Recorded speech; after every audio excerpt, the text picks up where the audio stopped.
निगरान हुकूमत ने पेट्रोल 40 रुपये सस्ता कर दिया। नई कीमत 283 रुपये 38 पैसे फी लीटर मुकर्रर। हाई स्पीड डीजल 15 रुपये कमी के साथ 303 रुपये 18 पैसे फी लीटर हो गया। मट्टी के तेल की कीमत में 22 रुपये 69 पैसे फी लीटर कमी हो गई। शहरियों ने निगरान हुकूमत से महंगाई में कमी करने का मुतालबा भी कर दिया। उधर हुकूमत की आवाम को पेट्रोल पर रिलीफ देने के बाद गैस की कीमतों में तकलीफ देने की तैयारियां। गैस की कीमतों में होशरुबा इजाफे पर काम मुकम्मल कर लिया। निगरान वजीर आजम अनवारुल हक काकड़ महंगाई पर काबू पाने के लिए इन एक्शन। तेल सस्ता होने पर विफाकी और सूबाई हुकूमतों को बुनियादी अशिया सस्ती करने का कह दिया। ट्वीट में लिखा, तेल कीमतों में कमी के असरात आवाम तक पहुंचने चाहिए। उधर पंजाब हुकूमत ने महंगाई में कमी के लिए 48 घंटे की डेडलाइन दे दी। निगरान वजीर आला मोहसिन नकवी ने ट्रांसपोर्ट के किरायों में 10% तक कमी लाने का टास्क दे दिया। उधर घी और दीगर रोजमर्रा इस्तेमाल की अशिया में कमी के लिए भी मुज़ाकरात किए जाएंगे। वज़ीर आला ने प्राइस कंट्रोल मजिस्ट्रेट्स और प्राइस कंट्रोल कमेटियों को फाल किरदार अदा करने का हुक्म दे दिया।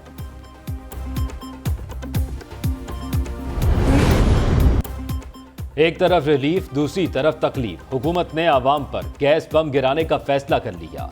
गैस 10, 20, 50% नहीं, एक ही बार 100% महंगी होगी। IMF के आइंदा इक्तसादी जायजे से पहले गैस महंगी करने की तैयारी। रवा माली साल के अख्ताम तक गैस सेक्टर गर्दशी कर्जे में 46 अरब रुपए तक इजाफे का खदशा। सुई गैस की कीमत ना बढ़ाने से 185 अरब रुपए का शॉर्टफॉल बढ़ेगा। गैस सेक्टर का मजमूई तौर पर गर्दशी कर्जा 2700 अरब रुपए तक पहुंच चुका है। मेरी वाइफ ने मुझे बताया कि खान साहब गिरफ्तार हो गए। मैं उस वक्त सोया हुआ था दवाई खा के। जब खान साहब अब खुद ही अपने मकसद से हट गए हैं, जब खान साहब खुद ही अपने मामले से निकल गए हैं और कायद आज़म के पाकिस्तान की बजाय हमारे हवाले कर दिया फराह गोगी, बुशरा बीबी और उस्मान बुज़दार का पाकिस्तान। वो यार 3.5 साल हम उस्मान बुज़दार को डिफेंड करते रह गए। आज मैंने ये फैसला किया कि मैं IPP ज्वाइन कर रहा हूँ। फरूख हबीब भी नए पाकिस्तान से हिजरत कर गए। चेयरमैन PTI के एक और करीबी साथी ने राहें जुदा कर लीं। जहांगीर खान तरीन और अलीम खान की पार्टी में शामिल हो गए। न्यूज़ कॉन्फ्रेंस में कहा, पुरअमन सियासत के बजाय तशद्दुद का रास्ता इख्तियार किया गया। 9 मई के वाक़यात पर लोगों की मुसलसल जहनसाजी की गई। नेल्सन मंडेला ने कोई जत्था फोर्स नहीं बनाई थी। इंकशाफ किया, जब चेयरमैन PTI को गिरफ्तार किया गया तो दवाई खाकर वो घर में सोए हुए थे। अलकादर यूनिवर्सिटी के मामले को बंद लिफाफे में ही मंजूर कराया गया। चेयरमैन PTI ने तोशाखाना से भरपूर फ़ायदा उठाया। साइफर को सियासी बयानिए के लिए इस्तेमाल किया गया। निगरान वजीर आजम अनवारुल हक काकड़ चीन पहुंच गए। बीजिंग पहुंचने पर चीनी हुक्काम ने पुरतपाक इस्तकबाल किया। चीनी बच्चों ने इलाकाई रक्स का खूबसूरत मुजाहिरा किया। चीनी बच्ची ने गुलदस्ता पेश किया। वजीर आजम बेल्ट एंड रोड फोरम में पाकिस्तान की नुमाइंदगी करेंगे। निगरान वजीर आजम की चीनी सदर शी जिनपिंग से मुलाकात भी शेड्यूल। चीनी क़यादत और दीगर सरबराहान मुमलिकत से भी मुलाकातें करेंगे। अनवारुल हक काकड़ चीन में कारोबारी शख्सियात और सरमायाकारों से भी मिलेंगे। दोनों ममालिक में मुख्तलिफ शोबों में ताउन के मुआहिदों पर भी दस्तखत होंगे। हमास इसराइल जंग रोकने के लिए आलमी सिफारतकारी तेज। आलमी रहनुमाओं के एक दूसरे से राब्ते जारी। अमरीकी वजीर खारजा एंटनी ब्लिंकन 6 अरब ममालिक के दौरे के बाद वापस इसराइल पहुंच गए।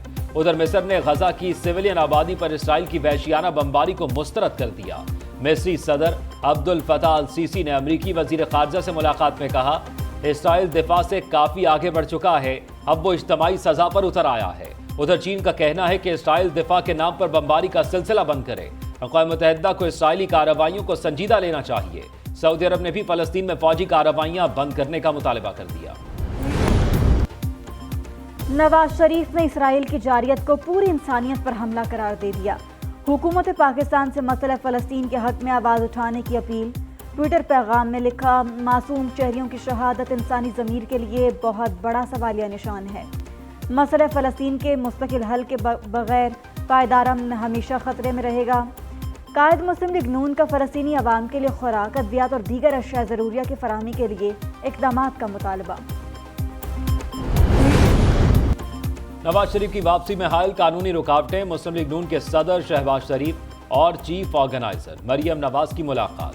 पार्टी कायद की वतन वापसी के हवाले से अहम अमूर पर तबादला ख्याल। उधर नवाज शरीफ को जेल जाने से बचाने के लिए कानूनी टीम की हिकमत अमली तैयार। अल अजीजिया एवनफील्ड रेफरेंसेस में इस्लामाबाद हाई कोर्ट में दरखास्त दायर की जाएगी। दोनों रेफरेंसेस में नवाज शरीफ की दरखास्तों का इब्तदाई मुसव्वदा तैयार कर लिया गया। एवन फील्ड और अजीजिया रेफरेंसेस में नवाज शरीफ सजा याफ्ता हैं। इलेक्शन से पहले सियासी राब्तों ने तेजी पकड़ ली। साबिक सदर आसिफ अली जरदारी की मौलाना फजलुर रहमान से मुलाकात, मुल्क की सियासी सूरत हाल और आइंदा आम इंतखाबात पर बातचीत। मौलाना फजलुर रहमान की जमात सिंध में पीपल्स पार्टी के खिलाफ GDA और MQM के साथ मिलकर इंतखाबी इत्तेहाद भी कर रखा है। मुलाकात में दोनों रहनुमाओं के दरमियान मुस्तकबिल के सियासी मंजरनामे बारे अहम मुशावरत।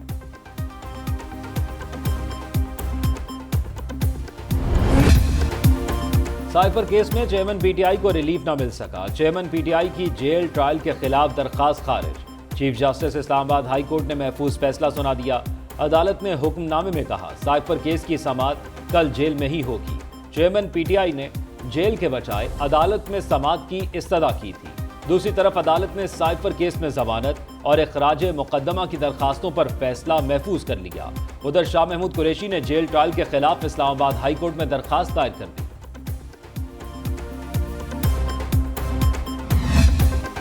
असद उमर ने PTI को जलसों की इजाज़त देने का मुतालबा कर दिया। अदालत के बाहर मीडिया से गुफ्तगू में बोले, मुस्लिम लीग नून को जलसे की इजाज़त है, पाकिस्तान तहरीक इंसाफ को नहीं। इलेक्शन कमीशन को मामले का नोटिस लेना चाहिए। नवाज शरीफ का ये अपना मुल्क है, उन्हें पाकिस्तान में ही होना चाहिए। कायद मुस्लिम लीग नून के साथ वतन वापसी पर कानून के मुताबिक सलूक होना चाहिए।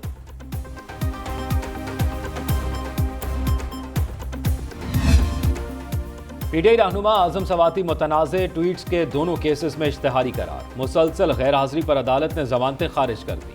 उधर अस्करी टावर जलाओ घेराव केस की ATC में समाअत। अदालत ने डॉक्टर यास्मीन राशिद समेत और मुल्जिमान के जुडिशल रिमांड में 14 दिन की तौसीह कर दी। दूसरी तरफ 9 मई केस में असद उमर, अलीमा खान समेत दीगर की अबूरी जमानतों में तौसीह। इंसदाद दहशतगर्दी अदालत लाहौर ने 31 अक्टूबर तक पुलिस को गिरफ्तार करने से रोक दिया।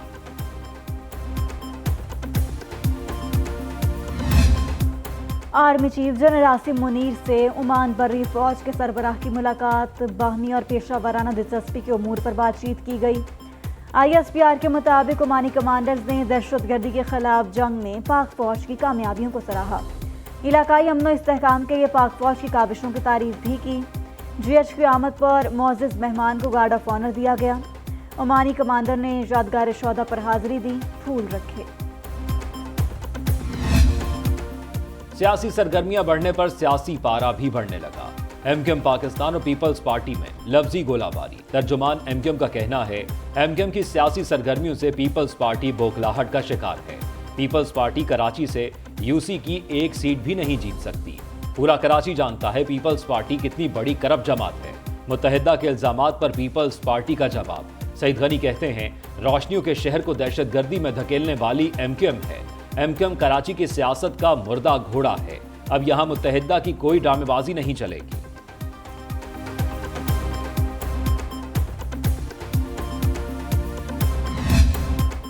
पंजाब हुकूमत ने एवेस्टिन इंजेक्शन को ठीक करार दे दिया।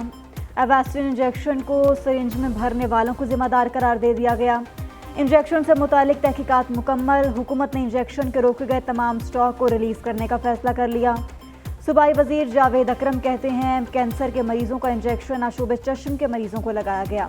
बड़ा इंजेक्शन छोटे इंजेक्शन में तब्दील करने पर मसला हुआ। इंजेक्शन से 68 लोगों की बीनाई मुतासिर हुई थी।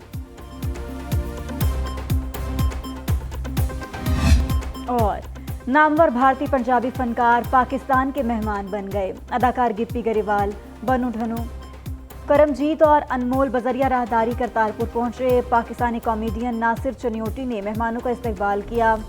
सिख अदाकारों ने गुरुद्वारा दरबार साहब पर मजहबी रसूमात अदा की। कहते हैं उन्हें पाकिस्तान में आकर बहुत अपनायत मिली। भारतीय पंजाबी फनकारों ने पाकिस्तान को अपना दूसरा घर करार दे दिया।